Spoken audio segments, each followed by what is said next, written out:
পারেন কিছুটা ডিপ্রেশন থেকে লুক চেঞ্জ করা। কি বলেন?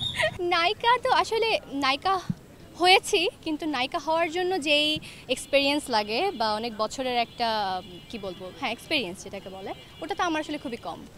গানের ক্ষেত্রে দেখা যায় যে আমি আমার ভালো দক্ষতা আছে গানের, সো আমি জানি যে কিভাবে কি করতে হয়, সো আমি কম বেশি বুঝি। অভিনয়ের ক্ষেত্রে কিন্তু আসলে আমার এখন অনেক শেখার বাকি, সো নায়িকা বলে নিজেকে এখনই দাবি করতে চাই না। কাজ করছি টুকটাক, মানুষ চায় দেখে করছি, শিখছি।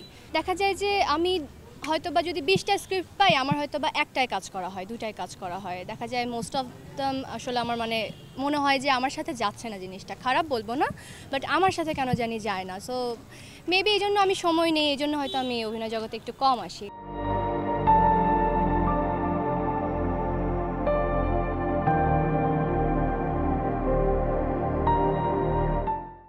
লাইফে একটু চেঞ্জ দরকার যদি বলি।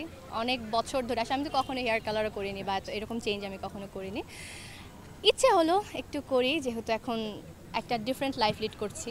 1 বছর আগে আমার লাইফ এরকম ছিল না। এখন আমার অনেক কাজ করতে হচ্ছে, অনেক ব্র্যান্ডের সাথে কোলাব করতে হচ্ছে। দেখা যাচ্ছে সবসময় একটা কিছু মেনটেন করতে হয়, সো ওইটা খুবই কঠিন হয়ে যায় যদি একটা স্ট্যাপল লুক না থাকে। সো এই জন্য আসলে একটু ট্রাই করা, আর বলতে পারেন কিছুটা ডিপ্রেশন থেকে লুক চেঞ্জ করা।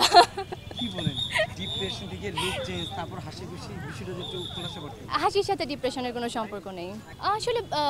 অনেক জ্যাম আর অনেক সময় লাগে আসলে যেতে, ঈদের সময়টা বিশেষ করে। তো আমি ঈদের সময়টা একটু অ্যাভয়েডই করি। দেখা যায় ঈদের পরে যাই, বা খুব বেশি নেসেসারি না, কারণ কয়দিন আগে একবার ঘুরে এসেছি আমি বগুড়া থেকে। সো এবার ঈদে একটু ব্যস্ততা আমার কমই যদি বলি। আমার একটা নাটকের কাজ ছিল, আসলে এই বৃষ্টির ওয়েদারের জন্য আমার শুটিংটা পিছিয়ে গেছে। সো আমি ঈদের পরে ওটা শ্যুট করব।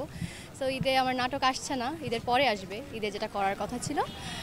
আর গানের একটা কাজ চলছে, ওটার এখনও ভিডিওটা করা হয়নি। সো খুব বেশি প্রেশার নেই এবার ঈদে।